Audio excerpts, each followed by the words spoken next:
Yo, what's up? Welcome back to another episode of the Sauce. NFL Week 3, Sunday Night Football. Steelers are on the road in Vegas to play the Raiders. Line opened up Raiders +1, but they're actually laying 3 now, so serious line movement in this one.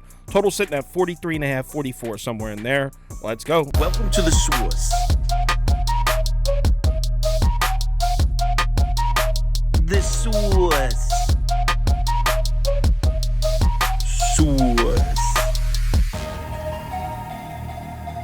Hey, get the sauce. So like I said, this line's been on the move, partially because the Steelers offense looked like absolute urine on Monday night, but also partly because the Sharps are completely hammering the Raiders on this one. Lines all the way up to Raiders -3, like I said, and action's been coming in on the Raiders all week. So let's start with the injury report, because we got to look at Minkah Fitzpatrick. He's listed as questionable for the Steelers. Obviously, you would say the second most important piece on that defense after TJ Watt. He did participate in a light practice on Thursday. We'll have to keep an eye on this. Update. So after I recorded this, it was confirmed Minkah Fitzpatrick is playing. Minkah officially in. Having Minkah Fitzpatrick on the field really gives Mike Tomlin flexibility as far as keeping Josh Jacobs from beating him on the ground. Now, I know Josh Jacobs hasn't done much of anything this year, just 28 carries for 46 yards, but we know the Raiders don't want their entire offense to revolve around Jimmy Garoppolo, so I would imagine they look to get Josh Jacobs the ball early in this game. And stopping the run is looking like it's going to be a problem for Pittsburgh. Steelers are dead last this season in rushing yards per game allowed, yards per carry allowed. They're 21st in run defense DVOA. Now, playing the 49ers and Browns to start the season certainly doesn't help that. Two of the more dominant run games in the league. But still, this is a concern for Pittsburgh. Now, the reason Josh Jacobs hasn't gotten it going yet is the Raiders' offensive line is creating zero space for this guy. Raiders are dead last in the NFL in adjusted line yards and power success rate. So they've been the worst run blocking team in the NFL 2 weeks into the season. Want to know the weird part? They haven't allowed a single sack.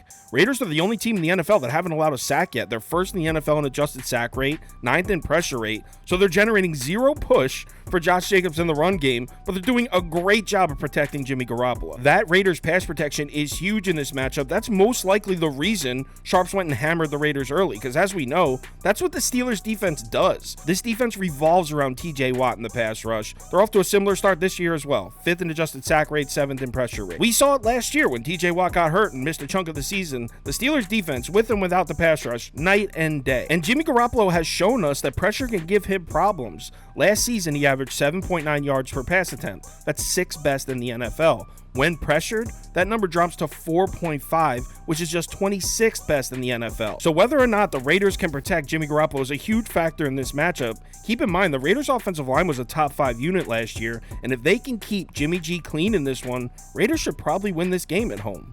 I know Garoppolo didn't have the greatest game in Buffalo, but like I said last week, that was an awful spot for the Raiders. They had the big division upset win in Mile High Stadium, immediately fly to the East Coast to play a pissed off Bills team coming off a loss. Bills defense at home is tough as hell to deal with. It was a really tough spot for Jimmy Garoppolo. Good news for the Raiders is it looks like Jacoby Myers is going to be back on the field. He participated in a full practice on Thursday, indicating he's probably going to play. He missed last week's game in Buffalo, but he went off in the Denver game, as you probably saw. Garoppolo targeted Jacoby Myers 10 times. He caught 9 of them for 81 yards and 2 touchdowns. On the other side of the ball, we get to the Steelers offense, and holy shit, man. I mean, as you know, I had the Steelers on Monday night against Cleveland, and watching that offense, it was truly sickening. Like, it took a couple years off my life, probably.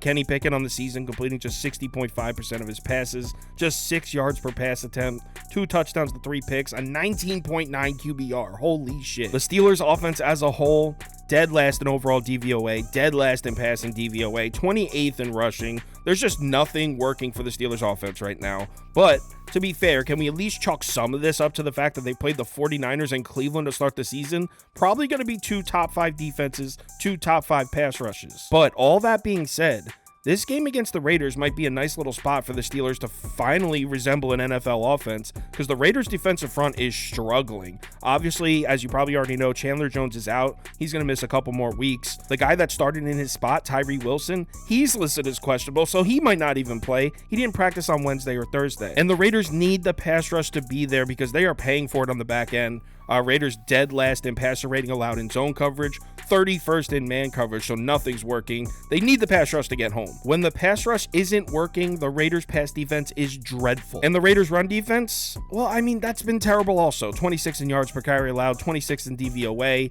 32nd, dead last in adjusted line yards.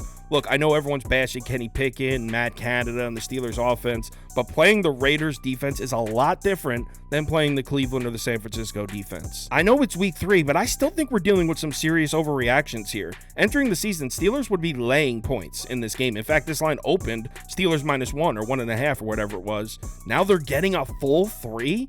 That just seems like way too much movement after just 2 weeks of football. It's such a small sample size. As far as what I'm personally betting, well, for starters, I'm taking the over. I'm going to take the over at 43.